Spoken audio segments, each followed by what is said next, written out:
Quando estamos a percorrer as ruazinhas sossegadas de Kishiwada, é difícil de acreditar que toda esta zona de planície foi um campo de batalha no tempo de Oda Nobunaga. Mas é sobre isso que eu vos vou explicar hoje coisas neste vídeo. Então, onde é que nós estamos? Eu estou em Kishiwada, sendo que o Da, no final de Kishiwada, é o mesmo kanji para campos de arroz. Isso dá-nos logo uma pista do tipo de terreno em que nós nos encontramos. Então nós estamos efetivamente nas planícies a sul de Osaka. E eu agora vou-vos mostrar a vista que eu tenho à minha frente. Este é o Kishiwada-jo, ou seja, o castelo de Kishiwada.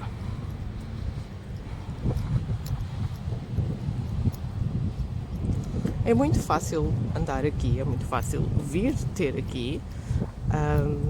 Se vocês estiverem na área metropolitana de Osaka, isto significa que é a sul dessa área metropolitana, é particularmente recomendado como uma espécie de passeio, nem posso dizer uma day trip, é um passeio curto a partir do aeroporto internacional de Kansai.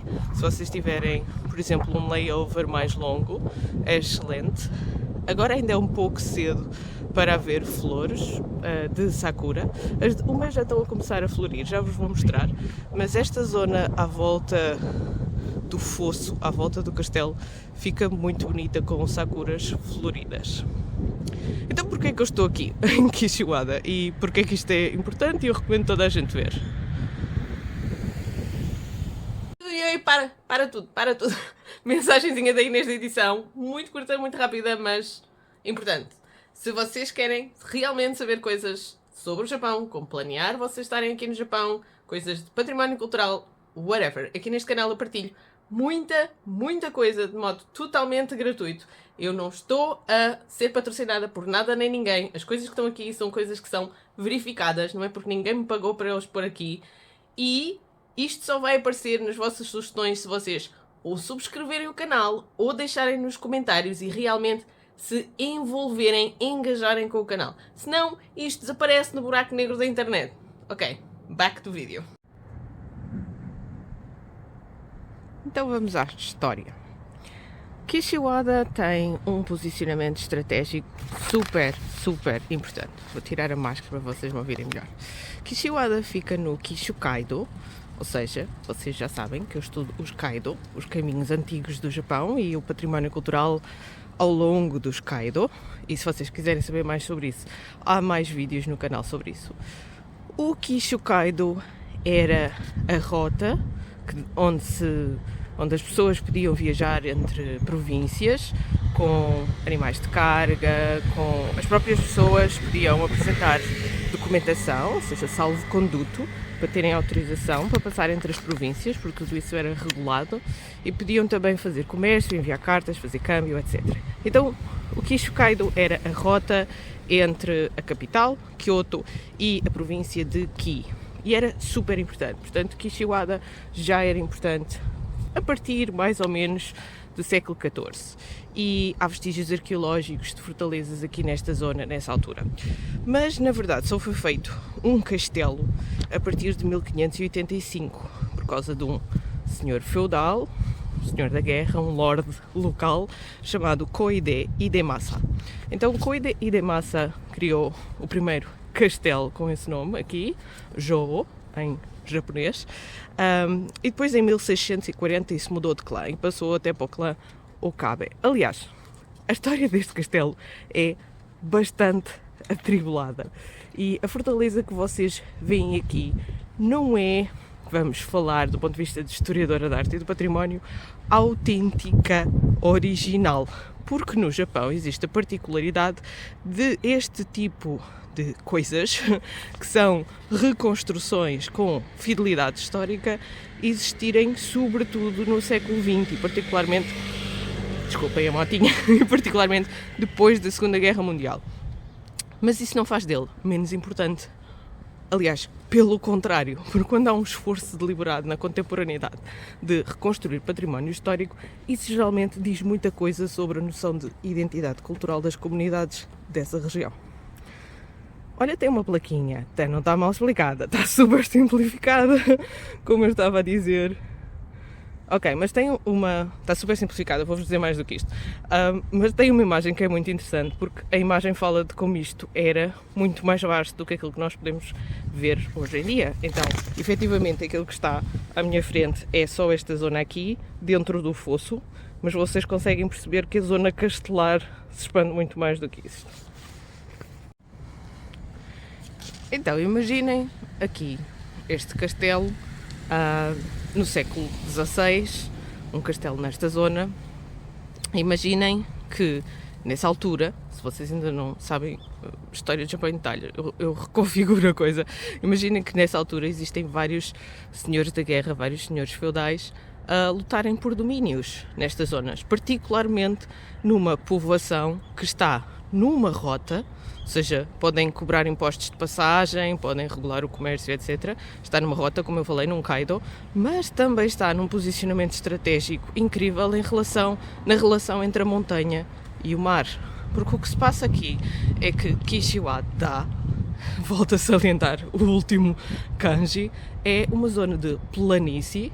Atrás de Kishiwada fica uma zona de montanhas muito altas, mas tem-se a partir daqui uma vista para o mar e particularmente para a ilha de Shikoku incrível. Portanto, vocês conseguem defender o território de tudo o que venha do mar, conseguem regular o comércio e os impostos desse comércio de tudo o que venha do mar e de tudo o que venha de Shikoku. Então, esta zona era muito, muito cobiçada. Agora, a época que nos interessa no sentido em que estou a focar-me aqui na história do Japão, relacionada mais ou menos com a presença dos portugueses no Japão. Em 1527, isto foi antes dos portugueses chegarem ao Japão, ok? Que só aconteceu em 1543, mas em 1527 o senhor deste castelo passou a ser Miyoshi Yoshikata. E isso foi muito importante e completamente transformador para tudo isto. Miyoshi Yoshikata, o que ele fez foi reconfigurar a fortaleza, melhorá-la muitíssimo e, sobretudo, desenvolver Sakai. Sakai fica a sul de Osaka e hoje em dia ainda é um sítio super importante para a produção de tudo o que tem a ver com metal e particularmente facas, porque Sakai é um dos poucos sítios que tinha já naquela altura autorização de comprar minério e transformá-lo em armas, porque isso também era regulado. Então, super importante para a história militar do Japão, a cidade de Sakai. Já agora, um pequeno detail, olhem ali, aqui, a super fofa decoração do ano do dragão. É assim, details. O Japão é todo details. Então, Miyoshi Yoshikata, em 1527 passou a tomar conta deste castelo, melhorou muitíssimo, desenvolveu o Super Sakai, regulou o comércio internacional em Sakai. Sakai, um pequeno parênteses, Sakai era um porto internacional tão importante que os mercadores de Sakai eram tão ricos que esses próprios mercadores de Sakai, cerca de 25 deles, financiaram a construção de Dejima em Nagasaki, a ilha artificial de Dejima em Nagasaki, para que os produtos de Nagasaki viessem para aqui, para eles depois entrarem nas feiras com esses produtos, que eram, na altura, exclusivamente entrados via Nagasaki, e ficarem ainda mais ricos. Fecha parênteses. Isso só para vocês perceberem o impacto do que foi feito por Yoshitaka. Agora nós estamos à frente de um jardim brutal. Ok, este é o jardim de Mirei Shigemori. Já lá vamos. Design de jardins. Ainda não terminei a parte da história do castelo. Estou a andar mais depressa do que as minhas palavras me permitem. Então, basicamente a riqueza do trato comercial e dos impostos atraiu muita ganância para esta zona e o castelo que existia aqui foi sucessivamente reconquistado e eventualmente até ficou com uma pessoa da confiança do próprio Oda Nobunaga a cargo do castelo, que era o Oda Nobuharu. O Oda Nobuharu acabou por ser deposto depois do Oda Nobunaga ser assassinado em 1583. Nasty business, fiquem a saber mais sobre isso na internet. A seguir, quem tomou conta um bocado do projeto de Oda Nobunaga para o Japão foi o Toyotomi Hideyoshi, que teve que enfrentar o movimento Ikoiki, que estava nesta altura all the rage na zona de Osaka, e esse movimento queria basicamente abolir a tentativa de estabelecimento do shogunato e criar uma república. Portanto, quando os seguidores de Saiga Ikki atacaram Toyotomi Hideyoshi em 1582, 3 anos depois do Oda Nobunaga ter sido assassinado, eles foram efetivamente derrotados por 2 generais ao serviço de Toyotomi Hideyoshi, e o castelo que existia aqui continuou a existir aqui e o shogunato acabou por vingar. Este foi um dos campos de batalha importantes do estabelecimento do shogunato no Japão, tudo por causa das características do terreno, do posicionamento estratégico, etc. Agora, o que vocês têm à vossa frente, hão de reparar, se já viram figuras de castelos japoneses, que é um bocadinho menos alto do que devia, não é? Pronto, tem aqueles telhados todos, o que é espetacular, mas no fundo tem só 3 andares, em vez de 5. Então os donjons, ou as torres castelares do Japão nesta altura, se fossem efetivamente defensivas, deviam, para além deste muro aqui, destas pedras, terem, ou neste caso nós sabemos que este tinha a construção mais avançada, as técnicas de construção militares mais avançadas da altura, tinha 5 andares, este só tem 3. Isto foi porque este edifício efetivamente ardeu completamente no século XIX. Ardeu em 1827. E como este edifício ardeu, ainda antes, portanto, da restauração Meiji, depois existiu a restauração Meiji e ele nunca foi reconstruído no imediato, ou seja, os danos do incêndio não foram recuperados. Contudo, depois da Segunda Guerra Mundial, o Japão teve um movimento de revivalismo do seu património cultural e muitos castelos que estavam destruídos ou abandonados ou incendiados, portanto, digamos que os sítios onde esses castelos existiram foram intervencionados para que os castelos voltassem a ter relevância na paisagem desses lugares e, sobretudo, para alimentar a própria pesquisa, a própria investigação e as próprias técnicas construtivas do Japão, porque aquilo que se fez aqui é uma espécie de mistura. Tem betão e cimento armado, mas depois também tem telhas feitas com as técnicas originais, decoração exterior em metal, feitas com as técnicas originais.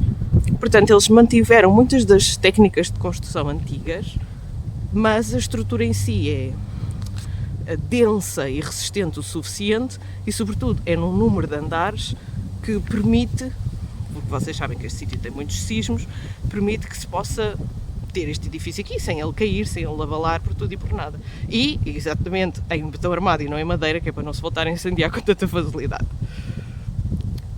Então agora vamos a toda uma outra dimensão, que é esta maravilha de jardins tradicionais japoneses que vocês têm aqui à frente. Maldinha, este vídeo está a ficar longo e uma miúda precisa de parar para tomar chá. Então, já agora, o chá que eu recomendo, porque as pessoas perguntaram-me, tipo, produtos, o que é que achas que é bom? Opa, cada pessoa tem um gosto, mas eu adoro este chá. Sabe, é um chá verde super, super forte, não tem doce absolutamente nenhum, nem por causa das calorias, nem por causa do sabor, nem por causa de nada. Mas, normalmente, as coisas amargas eu gosto, muito picantes também. Doces também, não sou esquisita, é o sabor que as coisas têm. Este é um chá super natural. Não, ele diz reduces body fat. Eu não vejo diferença nenhuma. Se calhar é porque eu compenso com mochi. Vale a pena. Eat the muffin girl. A questão é, não acho nada na cena do body fat, mas é mesmo um chá verde muito bom para o vosso corpo em geral, para vos manter alerta, sem ser com taquicardia. É melhor do que cafeína. É muito bom para regular trânsito intestinal, quer para mais, quer para menos. Qualquer que seja o vosso problema, isto resolve. E para além disso, é uma hidratação, sinceramente, melhor do que água. Pelo menos a mim funciona melhor, tem um sabor associado. Pronto, é isto que eu estou a beber.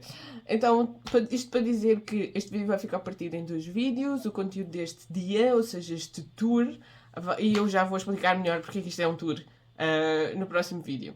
Acompanhem o canal, escrevam nos comentários, subscrevam, não custa nada para vocês e mantenham o meu canal à tona. Não é monetarizado, continua a não dar nada e eu não preciso que dê nada, Mas se vocês não engajarem com o canal, ele desaparece no espaço sideral da internet.